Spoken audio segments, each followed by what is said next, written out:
Morning. Welcome to S&G. Today I'm back on this kick starter cover, the kicker bushings I'm replacing. So I put the bushings in.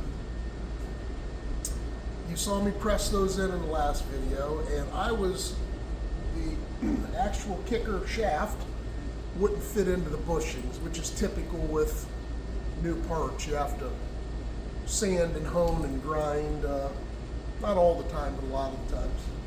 So you'd think they'd fit and the tolerances would all be good, but they're not. So I picked up this hone. It comes in different grit stones. This happens to be kind of a medium grit. I wish I would have had a fine grit, light grit, because I don't think I'm going to have to take much off of these. But basically, it's spring loaded. It goes from 3/4 of an inch, I think, to 1.5 inches. You can get them in. The actual stones float a little bit. So if I'm down here to 3/4, those stones will get into the side wall of the inner race of the bearing. And then you obviously do your little action, and those stones go around, and you work it back and forth and take a little off, wipe out the grit, try your shaft, and do it over as many times as you have to until it fits in there nice. And you want it to fit in snug. You don't want to go too loose, obviously.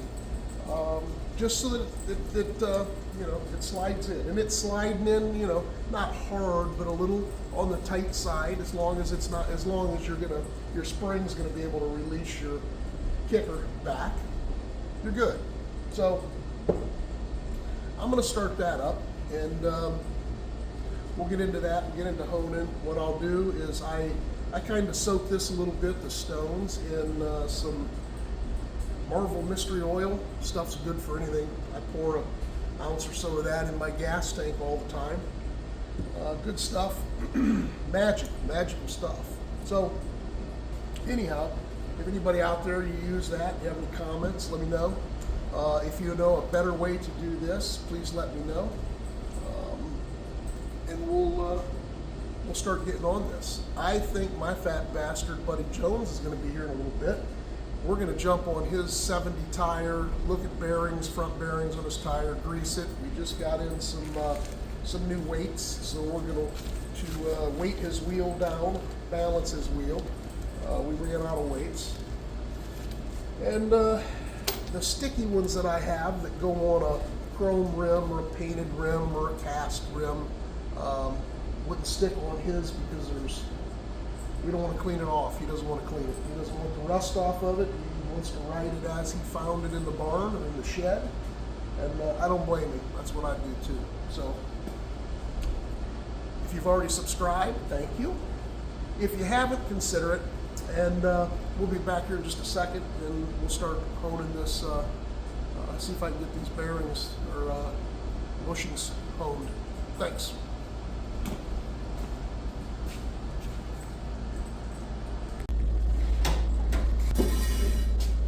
All right, Jonesy.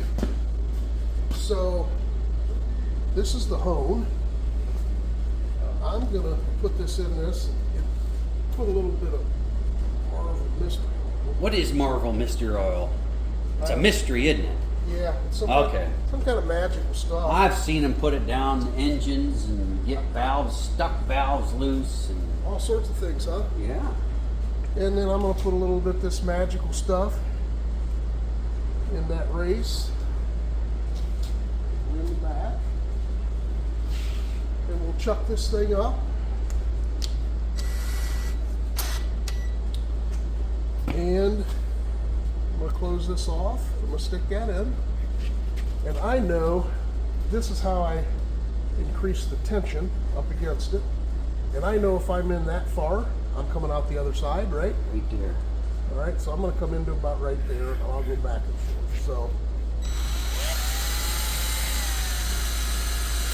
oops. You went out too far. Went too far, didn't I? Don't go past Don't that go spring. past that right there. All right.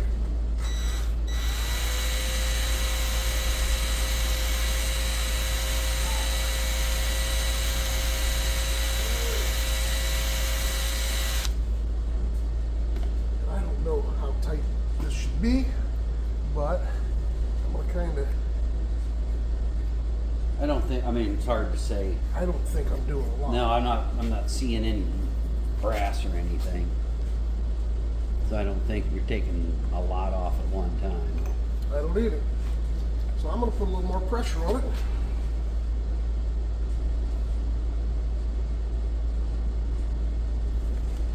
And we'll see what happens.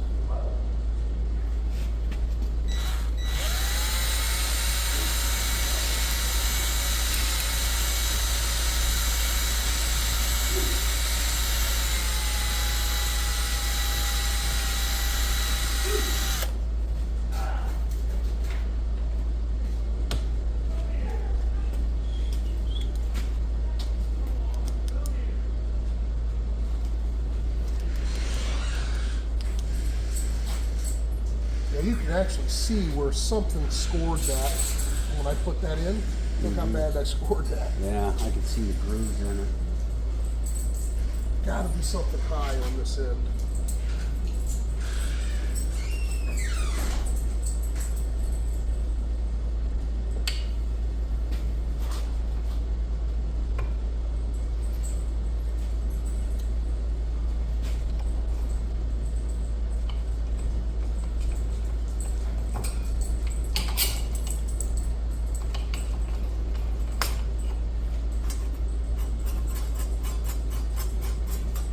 I don't think I'd go any farther.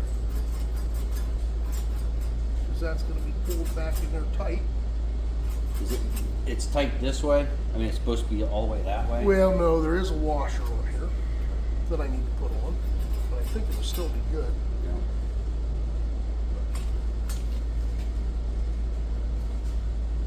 Gotta be right at the end. It is.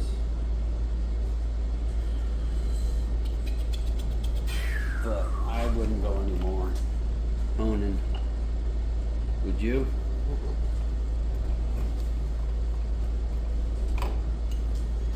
I think we're at that.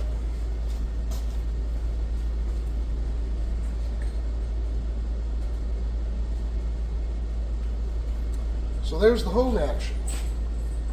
Honing is done. Actually, I can get it through now.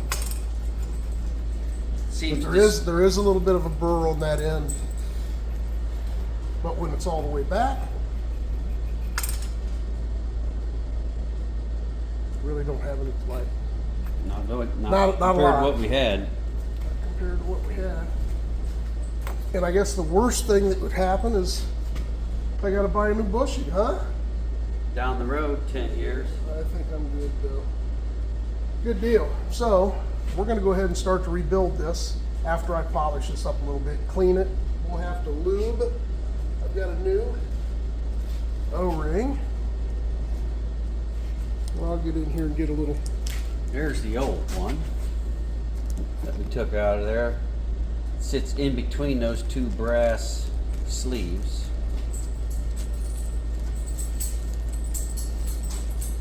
So what we're gonna do, grease that up, push that in, get that in between. After I polish this down just a little bit with some Scotch-Brite, we'll run through there. And then we'll start holding that dude back together. We'll be back in just a little bit. All right, so Jones, I'm going to put some of this grease on here, and I need to put this inside here, in between those two bushings that I pushed in. There's a gap. I need to try to get that in.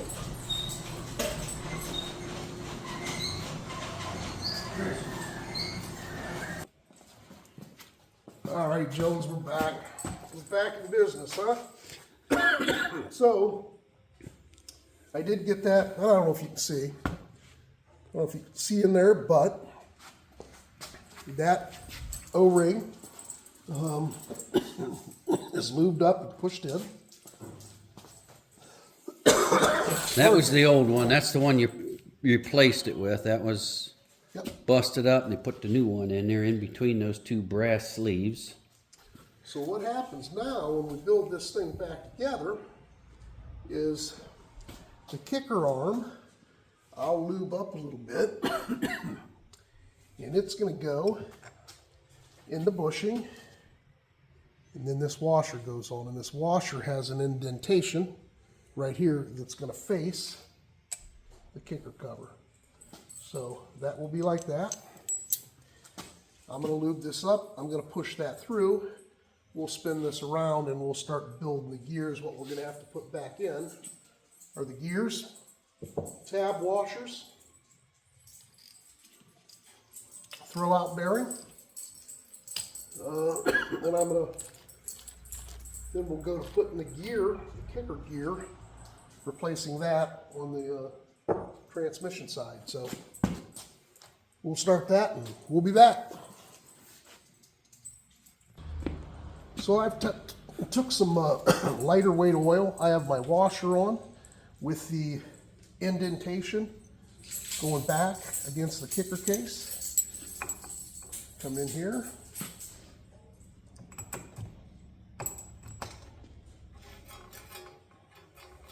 And I take off the excess grease in the back. Feels good. And we just want to make sure that that is nice and free so that when we bind this spring up and make it and set it up, that it comes back. So There it is. Smack that You're button, on. folks. Smack that button. So here's the deal here. So we've got the shaft in, as you saw. And what we want to do is clock this shaft. And this is a two-piece setup to where back in the old days, your actual kicker and your kicker shaft was all in one. This is a newer model, but you can see this indentation right here. That's where the bolt goes through to cinch that Kickstarter kicker onto this shaft. You want that at 12 o'clock. When that's at 12 o'clock, you will notice that your stud that holds a spring, you'll be 180 degrees right across from it. So I know that I'm clocked right. Once I'm clocked right, I'm going to spin this around and I'm going to put it in the vise, clocked.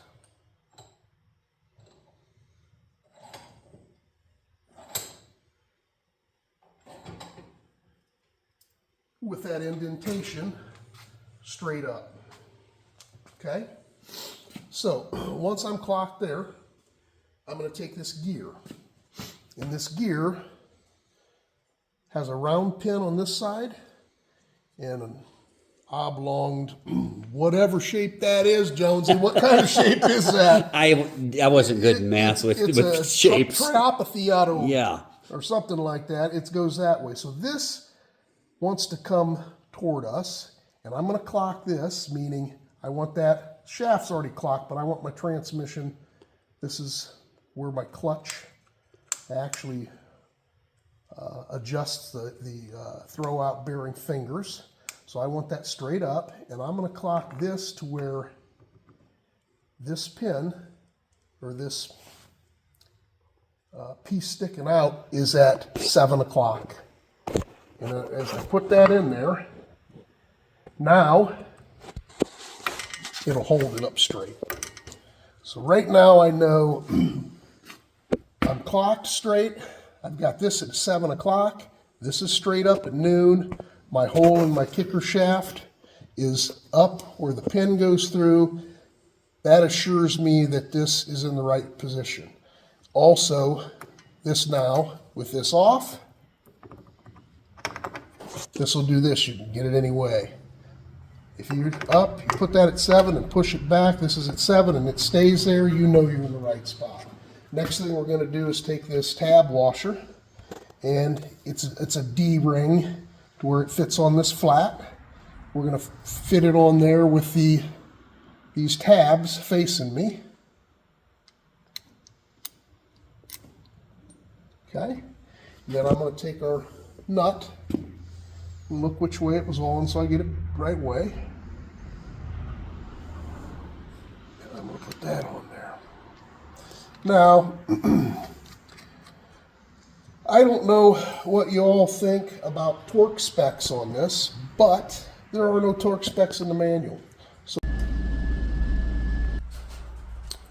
well, my phone died. So jumping back on this, the only thing I had left to do was to take this 7/8 nut and tighten it down and peen over this tab washer. And I peened this over against this flat and this over against this flat. So when I tightened this, there were no specs in the manual. I watched a few videos. I've talked to some people. Everyone I talked to said, make that Harley tight. Well, what's Harley tight? I tend to over tighten things constantly. I've probably snapped off more things and broke more plastic things and metal things than what I should have. So what I do is I tighten it down until I feel it bottom out. This is not a beveled shaft. That's a little different feel, but when you're on something that you're up against the back and you know it's flush, I tighten that nut down until I feel it touch, and I put you know, enough pressure that I know it's not going to back off, and it's more of a feel thing than anything. So once I had that tight, I kind of made it go a little bit tighter to get on a couple flats for these tabs so that they actually, you'll see this tab here does not line up with any flat. It's right on this corner. This one was that I could get it peened over. This one I got peened over very nice. This one I smashed the edge a little bit, but still got it accomplished. It is on top. That nut is going to go nowhere. So the only thing left to do is to, I'm going to clean these flanges, both on this kicker cover and on the bike. And we're going to get the gasket on, tighten the bolts down, and this portion of the job will be complete. So we will be back when I install it. All right, well, I wasn't going to show this, but I figured I might. When I clean these, anytime I'm cleaning up a surface that has to be bolted, that has a gasket in it, I believe that prep is everything. So I went ahead and I took a razor blade knife, and I worked a razor blade knife to get everything off without, with a razor blade knife, I mean, you can gouge and you can score. It's aluminum. So, I take it nice and easy, take my time, get all of the stuff off, and then I'll take a little bit of parts cleaner, brake cleaner, carb cleaner, anything that's, gonna knock some glue and old gasket material off. And I usually spray down a little wire brush, and I'll wire brush that, make sure I get all the little pieces off. And when I'm done with that, I'll spray a little bit of that carb cleaner on a rag and go and wipe it all off. I'll do that to both mating sides and let it dry, and that's when I start putting my gasket on. Now, gaskets, I don't know. I do what I do because, I don't know, I've read some things, and more than anything, I use stuff that works for me. Right, wrong, or indifferent. Love to hear your input. You can get paper gaskets. If I flip this over, it's not a paper gasket. This actually has silicone around one side, and I'll have to research. I don't know why they don't put it around both sides, but and you'll see that this gasket will go on with the silicone facing the transmission cover. And what I will typically do is I will not put anything on this side. I just keep the gasket, the silicone. But on this side, I'll tell you what I'll use. And what I use if I don't have a you know, and you're going to spend $5 extra for this gasket than you will a paper gasket. Maybe I'm wasting my money, but I don't want to take things apart twice. I don't want them to leak. I've had that happen in the past. So I spend a little extra time cleaning things up. So be curious to get your input.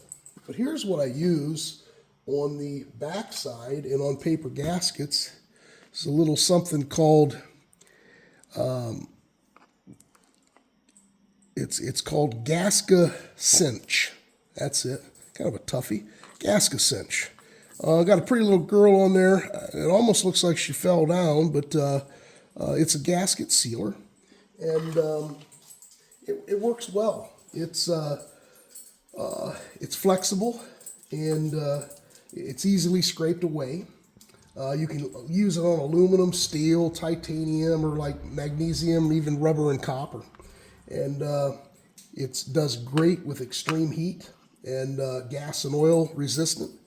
And after it dries, it kind of becomes elastic, and you do not need thinner and stuff to get it off when you peel it. It separates pretty well and it easily comes off. But you know,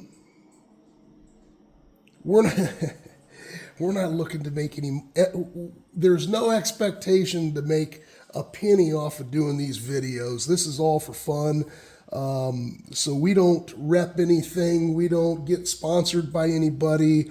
We're just using the stuff that works for us. So a lot of people don't want to talk about things because maybe they want to be sponsored. And a 2 thumbs up, man. Those guys invest buku amounts of time to make money on YouTube. I admire their dedication.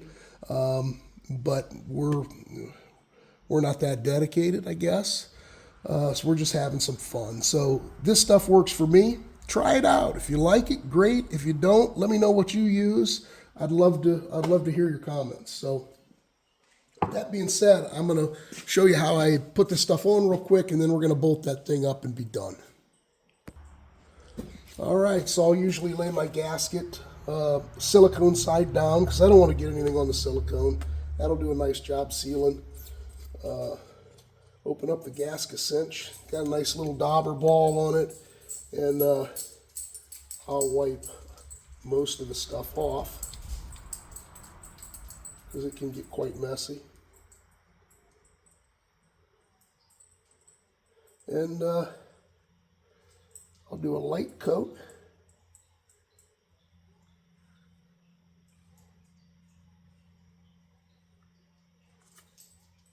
All the way around the gasket.